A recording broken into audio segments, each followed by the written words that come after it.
नमस्कार, आप देख रहे हैं इंडिया हेडलाइन 24 न्यूज। आपके साथ मैं हूं ममता सिंह। तो चलिए शुरुआत करते हैं आज की कुछ खास बड़ी खबरों से। मऊगंज जिले के कांग्रेस पार्टी के कार्यकर्ताओं ने बुधवार को मऊगंज में एकजुट होकर नेशनल हेराल्ड मामले में सोनिया गांधी और राहुल गांधी के खिलाफ ईडी की कार्रवाई के विरोध में प्रदर्शन किया।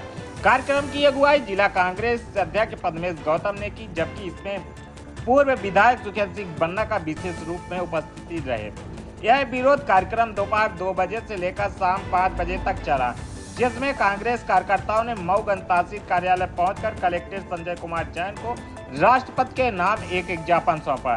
ज्ञापन में केंद्र सरकार पर आरोप लगाते हुए कहा कि देश के 75वें वर्ष लोकतांत्रिक इतिहास में यह एक अत्यंत चिंताजनक स्थिति है, जहां विपक्षी नेताओं को सरकारी एजेंसियों के माध्यम से टारगेट किया जा रहा है। कांग्रेस नेता ने कहा कि गांधी नेहरू परिवार ने देश की सेवा में अनगिनत बलिदान दिए हैं, लेकिन भाजपा सरकार लगातार उनके खिलाफ अपमानजनक रवैया अपना रही है।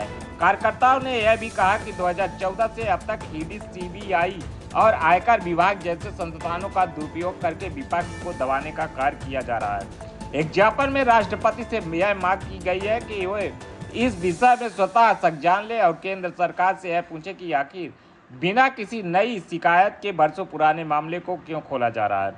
साथ ही देश के संवैधानिक संस्थाओं को गरिमा बनाए रखने हेतु तत्काल हस्तक्षेप करने का अनुरोध भी किया गया है।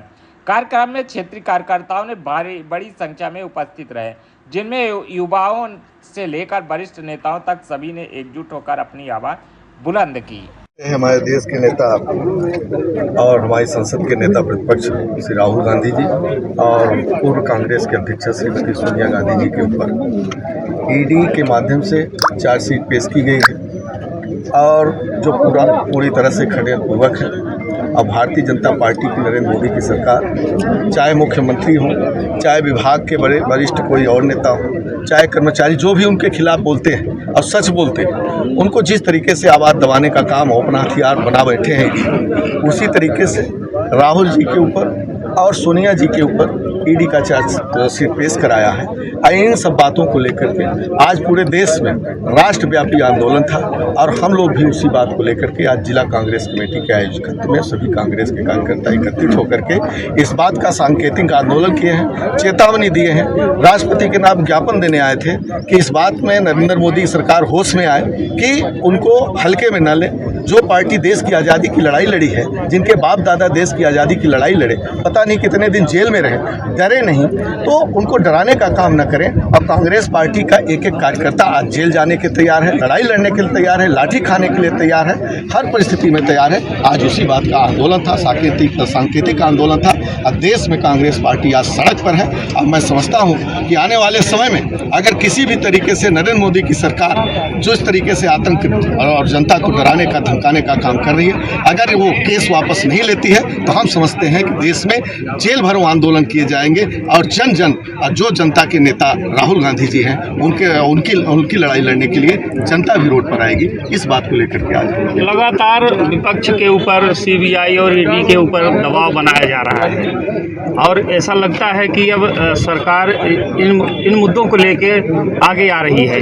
देखिए, सरकार के पास कोई विकास का मुद्दा नहीं है, न सरकार के पास कोई विजन है। वो जो डॉक्टर मनमोहन सिंह की सरकार हो, कांग्रेस की सरकार हो, जो काम किए थे उन्हीं योजनाओं को अपना बता करके किसी तरह से चलाए, लेकिन अब उनके पास कुछ रह नहीं गया और पूरी तरह से देश में भूख भ्रष्टाचार चारों तरफ फैला हुआ है। इस बात जब राहुल गांधी जी खास करके संविधान की लड़ाई, जो बाबा भीमराव अम्बेडकर ने संविधान निर्माण किया, उस बात की लड़ाई और 3700 किलोमीटर की पदयात्रा किए और संसद में पहुंच करके वो हर मुद्दे की लड़ाई, गरीब हो अमीर हो, हर मुद्दे की लड़ाई वो लड़ रहे हैं। इस बात से नरेंद्र मोदी सरकार पूरी तरह से घबरा चुकी है और इस बात को लेकर के इन बातों को दबाने के लिए उन्होंने वही हथकंडा अपनाया जो उनके पास हथियार है, लेकिन इस हथियार से उनका काम चलने वाला नहीं है। जब कांग्रेस पार्टी अंग्रेजों को नहीं समझी, अंग्रेजों से लड़ाई लड़ी, देश को आज़ाद कराया, अंग्रेज़ों को भगाया और 200 साल लड़ी। तो हम समझते हैं हमें चाहे 200 साल लड़ने पड़े,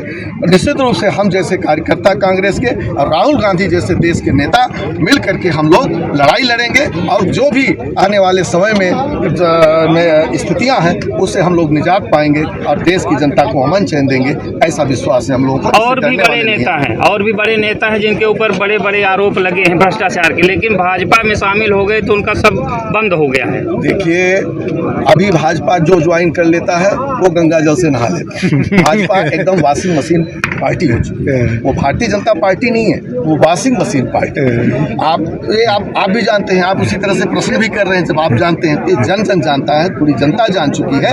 ये जब तक सरकार में है उनके पास ये हथकंडा है, कुछ दिन और कर लें, लेकिन अब देश की जनता जान चुकी है। आने वाले समय में इनको जवाब मिलेगा। लेकिन कांग्रेस के कार्यकर्ता डरने वाले नहीं हैं और न राहुल गांधी जी डरने वाले हैं। उन्होंने नारा दिया है, डरो मत, आगे बढ़ो, संघर्ष करो, उसी की लाइन। आज एक आवाज, जनता की आवाज उठाने वाले एक पत्रकार साथी को भी मऊगंज में उठा ले गया है।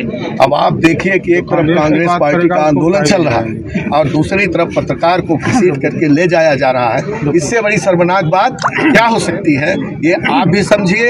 और मैं क्या बताऊं, यही एसपी और कलेक्टर, ये हम लोग ज्ञापन देने आते हैं, शर्म आती है कि आखिर किसको ज्ञापन दें, लेकिन यही एसपी और कलेक्टर डकैतों की तरह लाश लेकर के भागे। आप भी उसके प्रत्यक्षदर्शी हैं, तो उनसे क्या उम्मीद करेंगे और क्या करें। देश तो यही है। अब अमेरिका या इंग्लैंड में तो ज्ञापन देने जाएंगे नहीं, मजबूरी है आना, इसलिए आए।